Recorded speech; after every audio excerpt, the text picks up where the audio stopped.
Okay, as per request, downlight LED. Okay, yang ini kotak lah 18 watt. So actually yang saya ada adalah 12 watt bersama dengan dia punya driver.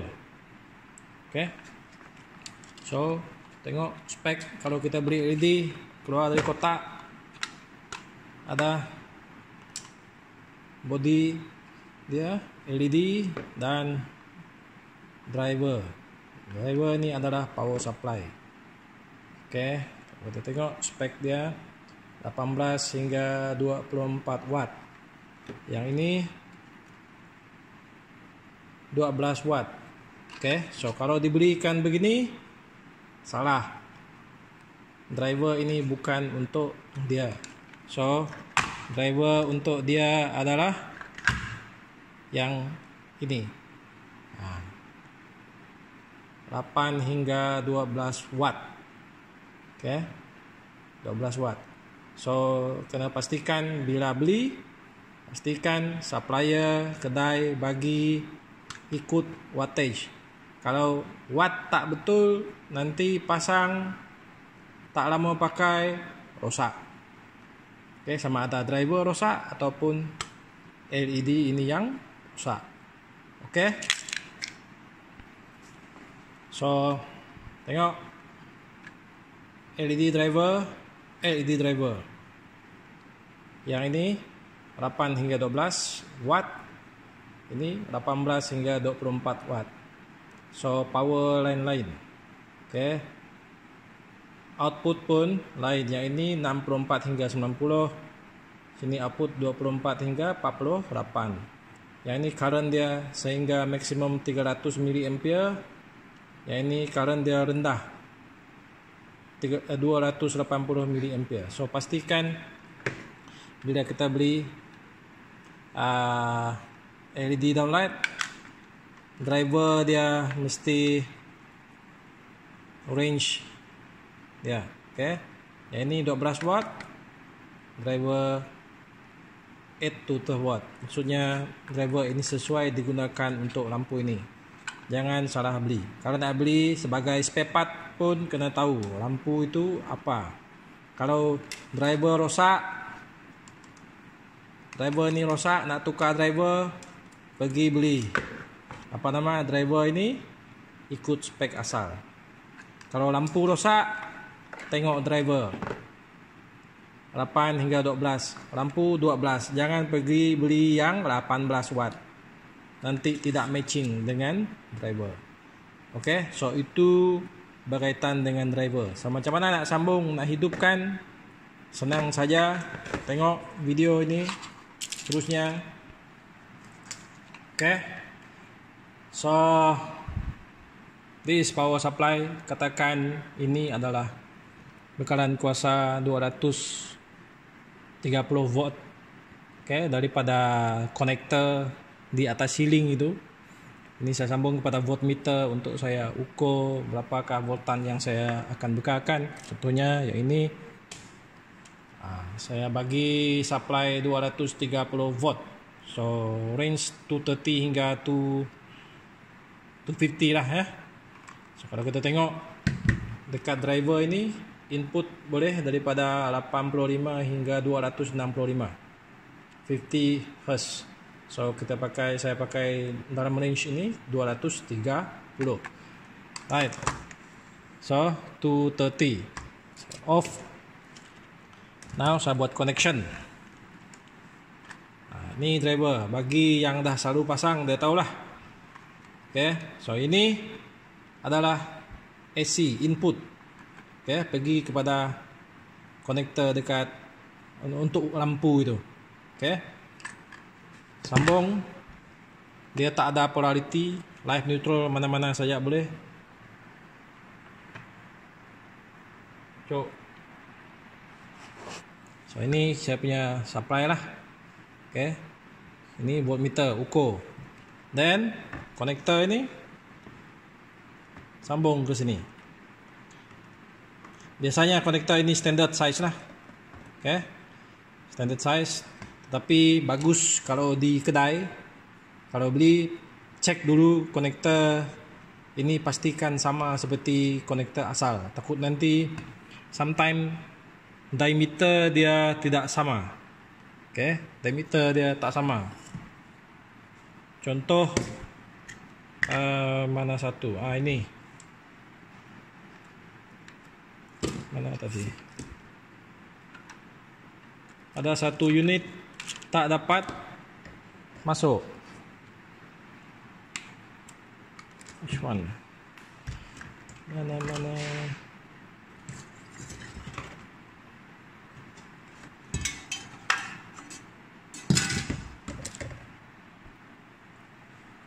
Contohnya yang ini, driver nih, yang saya sudah buka, dia tak matching, tak sama, tengok, tak dapat masuk, tak sama, nampak serupa, nampak sama, tapi tidak sama, tak dapat. So kena hati-hati bila beli, kena cek semua ni lah. Kau nanti balik sampai rumah tak boleh pakai. Walaupun kuasa dia, arus dia semua sama. So make sure check. Right? So sambung ini ke sini. Lock it. Masuk, lock, twist. Twist it. So tak boleh. Buka dah, lock. So, ini begini. Kalau dapat bila pasang di ceiling, jangan letak driver ni di atas ini. Sebab apa? Lampu ini, LED light ini, dia akan panas bila dia beroperasi. Kalau kita letak ini di atas, unit ini, driver ni pun akan cepat panas. So kalau di ceiling itu, bila pasang, tak jauh sikit. Taklah di atas ceiling tu. Jangan duduk di atas lampu. Right, so driver dah pasang. Katakan sekarang lampu ini berada di ceiling. So on lah lampu anda. So lampu kita hidup. Saya tak mau pusing sini silau. Right, so hidup. So itu driver, lampu, power sama, matching. Soket betul. Pastikan semua itu betul lah. So itu basically pasang LED downlight.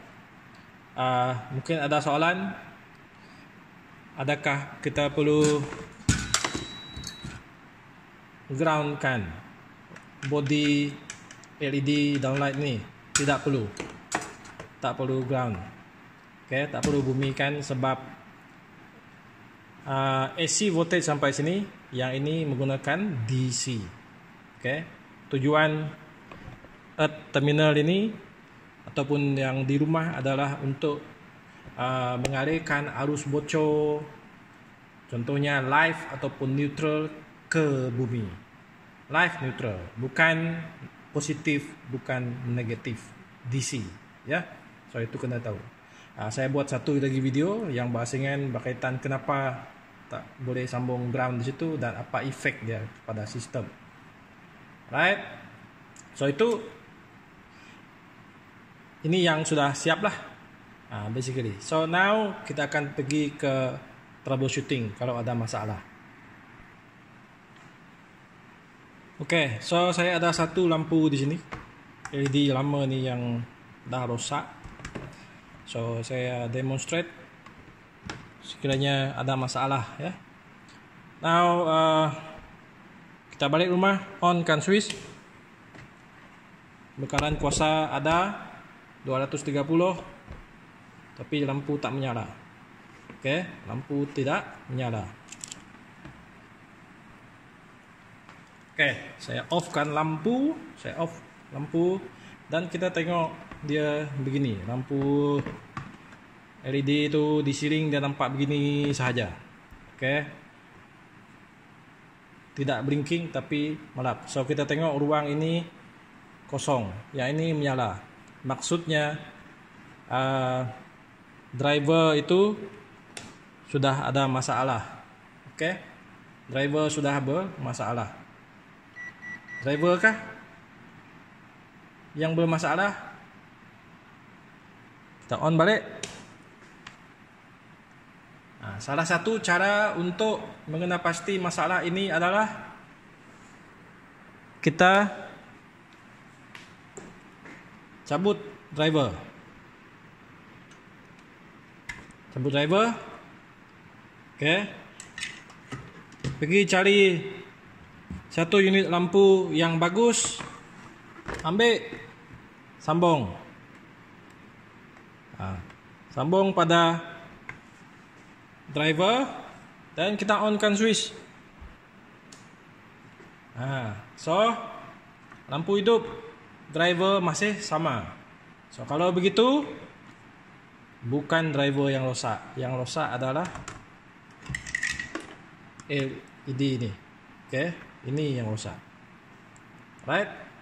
So itu cara yang paling mudah untuk identify mana parts yang rosak.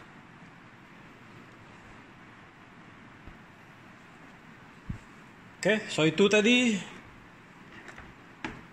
kita dah identify lampu rosak. Kita cek, ambil unit yang bagus, sambung kepada driver. So lampu menyala, driver bagus. Bukannya lampu yang bukan driver yang rosak, lampu yang rosak. So need to change. Okay. Kalau nak tahu apa sebenarnya yang rosak, kenapa lampu itu berosak, ya sebab after long time hidup LED pun seperti peralatan lain. Dia boleh short circuit, dia boleh open circuit, dia boleh kita buka atau kita tutup. Sebab itu yang bersambung you nampak menyala, yang terputus tidak menyala. Sebab itu dia nampak dim. Okey, ada yang bahagian yang gelap, ada yang menyala. Right?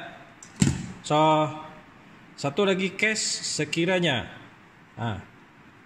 lampu tidak hidup, kita on, lampu tak hidup.